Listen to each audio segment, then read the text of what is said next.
Sabay na lumipad pa Birmingham si Chinita Princess Kim Chiu at Paolo Avellino. Ngayong gabi June 26 ay bumiyahe na ang tambalang Kimpao, ito nga ay para sa kanilang gagawing shows sa naturang bansa.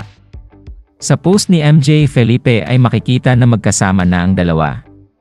Caption pa ni Sir MJ: Kim Chiu and Paolo Avellino depart for Birmingham, United Kingdom for linlang pasasalamat on June 30. Woodgate Valley Country Park.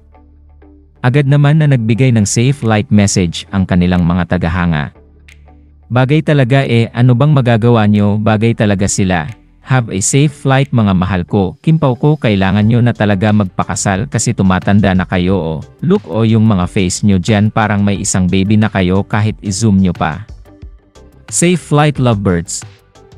Huwag muna kayong umuwi, sobrang ingay pa sa Pinas. Kim Chiu and Paolo Avellino.